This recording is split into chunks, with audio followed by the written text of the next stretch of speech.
মন্দারমণিতে গেছিলাম একটা সামার ক্যাম্পের উদ্দেশ্যে। সেখানে আমরা রয়্যাল গীতাঞ্জলি রেস্টুরেন্ট স্পাতে ছিলাম। সেটা কমপ্লিট করার পর আমরা আজকে এই মুহূর্তে যাচ্ছি মন্দারমণি থেকে দীঘাতে, কারণ দীঘাতেও আমরা একটু কাছাকাছি যেহেতু এসেছি, দীঘাটাও একটু ঘুরে তবে আমরা কলকাতা ফিরবো। তো এখন আমরা বেরিয়ে পড়েছি গাড়ি নিয়ে। এই দেখতে পাচ্ছেন আমার পেছনে গেট, এখান থেকে আমরা দীঘা পৌঁছাবো। দীঘার ডিস্টেন্স এখন দেখাচ্ছে 18.5 কিলোমিটার। তো এই রাস্তাটা হচ্ছে আপনার মেরিন ড্রাইভ রোড, এখান থেকেই শুরু হচ্ছে। এটা পুরো রাস্তা দিয়ে আমরা চলে যাব দীঘাতে।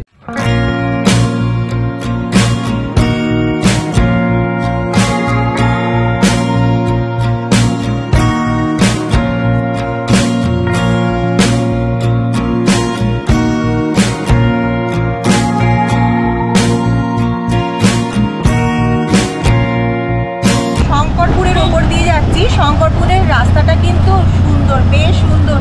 এর আগের বারে যখন এসেছিলাম রাস্তার কন্ডিশন কিন্তু এতটা ভালো ছিল না, সেটা প্রায় 2-3 বছর আগের কথা বলছি। এখন রাস্তা ভীষণ ভালো। আর টোটাল হচ্ছে 28 কিলোমিটার আমাদের যেতে হবে মেরিন ড্রাইভ রোড, যেটা আমি পেরিয়ে এলাম আর কি। তো তার মধ্যে 7 কিলোমিটার রাস্তাটার কন্ডিশন খুব একটা ভালো না, টোটালটাই এবড়ো খেবড়ো, খুব অসুবিধা করে আসতে হলো। তো মোটামুটি তারপর থেকে রাস্তাটা কিন্তু খুব সুন্দর। আপনারা যদি গাড়ি নিয়েও আসেন, প্ল্যান করেন, তাহলেও কিন্তু কোনো অসুবিধা নেই। ওইটুকুনি একটু কোনোরকমভাবে এসে বাকি রাস্তাটা কিন্তু এখনও অবধি, পুরোটা কোনো যায়নি, এখনও অবধি শঙ্করপুর অবধি কিন্তু বেশ ভালোই কন্ডিশন পাচ্ছি। তো এই ভিডিওটা পুরো ফলো করবেন, স্কিপ না করে।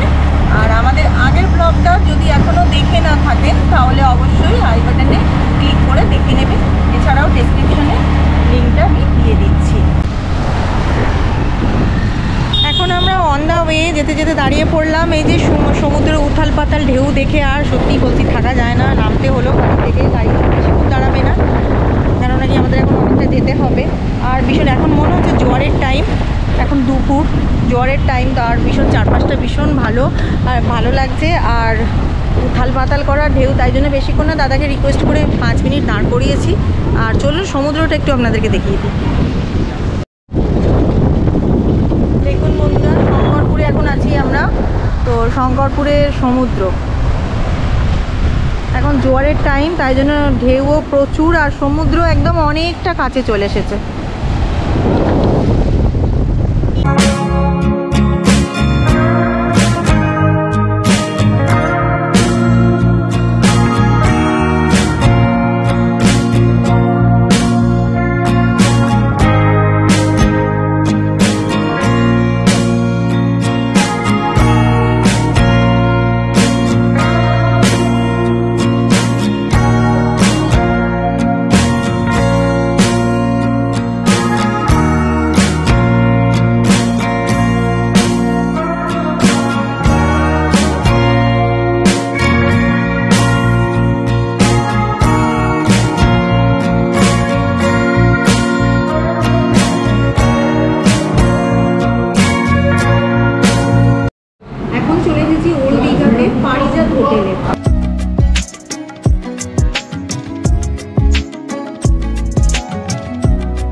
খাবার দাবার আমি কিন্তু রেকমেন্ড করবো পারিজাত হোটেল, কিন্তু ভালো, নো ডাউট ভালো।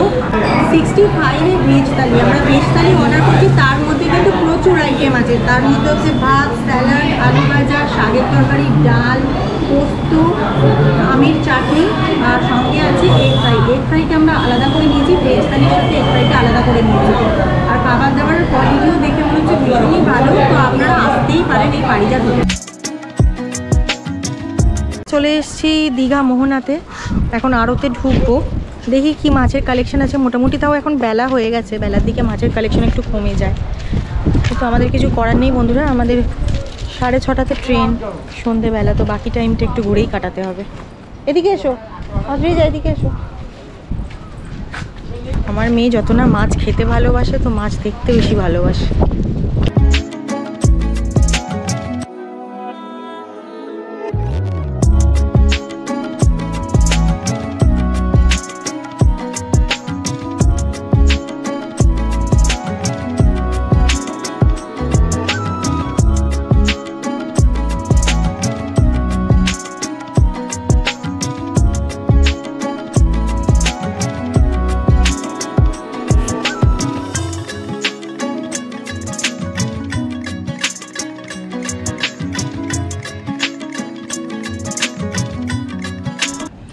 ক্লোজড হয়ে গেছে। তো এখানে একটা শুটকি মাছের দোকান খোলা আছে। শুটকি মাছ দেখে অনেকেই নাক সেটকায়, আবার অনেকের জিভ দিয়ে কিন্তু জল পড়ে সত্যিকারের।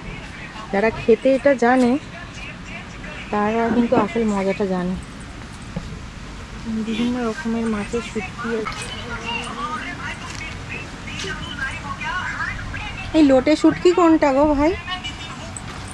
লোটে শুটকি কোনটা? কোনটা লোটে শুটকি? এগুলো এইটা এইটা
এখন চলে এসেছি আমরা তালসারি সি বিচ। তালসারিটা হচ্ছে উড়িষ্যার ভেতরে। আমরা নিউ দীঘা থেকে উড়িষ্যা বর্ডার ক্রস করে এলাম তালসারিতে। দেখতে পাচ্ছেন এখানে প্রচুর দোকানপাট রয়েছে। এটা একটা ফেমাস স্পট, যে সমস্ত সাইট সিনগুলো রয়েছে দীঘায় তার মধ্যে অন্যতম। কিন্তু দীঘা বলবো না, এটা উড়িষ্যা বর্ডারের ভেতরে পড়ছে, কিন্তু এটা দীঘার সাথেই সাইট সিন করা হয়।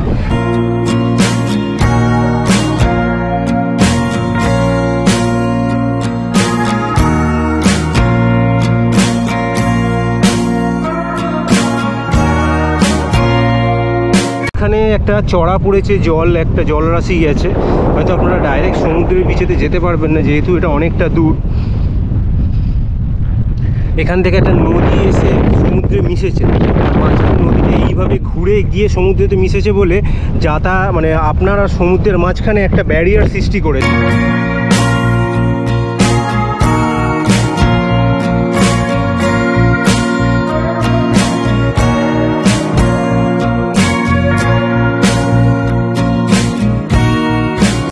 ওই ওপারটাতে পুরো লাল হয়ে রয়েছে বীজটা, বুঝতেই পারছি প্রচুর লাল কাঁকড়া ওই বীচের মধ্যে ঘুরছে। এখন আমরা চলে এসেছি উদয়পুর সি বিচে। আর যেটা হচ্ছে কাজু নেওয়া হয়নি, হঠাৎই দেখে মনে পড়লো এখান থেকে কিছু কাজু নেব। কাজু মোটামুটি রিজনেবলের মধ্যেই আছে, পেয়ে যাবেন, তাও একটু বার্গেনিং করে নেবেন। আমিও নিচ্ছি, আর একটু পরেই যাবো সি বিচে। দেখতে পাচ্ছেন চারিদিকে প্রচুর দোকানদানি রয়েছে, জামা কাপড় বিক্রি হচ্ছে। দীঘা লেখা টি শার্টগুলো এখানে প্রচণ্ড বিক্রি হচ্ছে।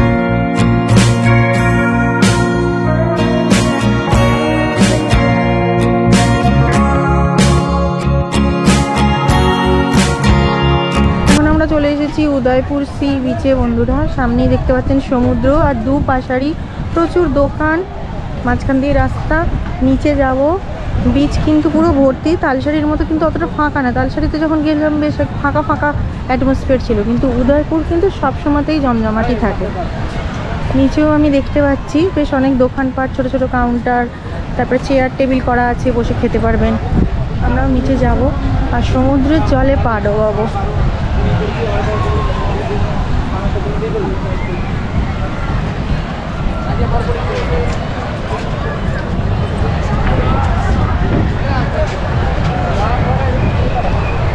সুবর্ণ ছবি তুলে নিচ্ছে। এই সমস্ত ছবি, ভিডিও কিন্তু শর্ট ভিডিও, এই সমস্ত কিন্তু ইনস্টাগ্রামে আপনারা পেয়ে যাবেন। ফেসবুকে ফলো করলে সেখানেও পেয়ে যাবেন, লিঙ্ক আমরা ডেসক্রিপশনে দিয়ে দিলাম। এখন কিন্তু ওয়েদারটা পুরো চেঞ্জ হয়ে গেল। যখন আমরা তালসারিতে গেছিলাম প্রচণ্ড রোদ ছিল, এখন একটু মেঘ নেমে এসেছে, ক্লাউডি ওয়েদার, রোদটা একদম সরে গেছে, আর ভীষণ ঠান্ডা বাতাস মুখে লাগছে, অনেকটা বেশ ভালো লাগছে। এতক্ষণ সকালের থেকে একদম বেরিয়েছি তো, জার্নি করার পর একটু রিফ্রেশ লাগছে। তো যাবো নিচেতে, চলুন যাওয়া যাক। অনেক রাইডও আছে দেখছি, সব রাইড করছে।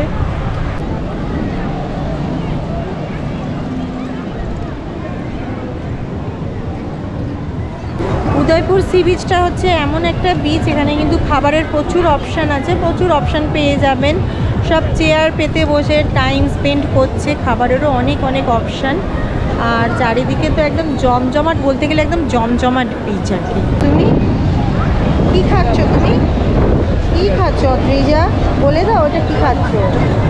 বলবে না কেন? তুমি কি রাগ করেছো? এই যে শোনো শোনো, রাগ করেছো?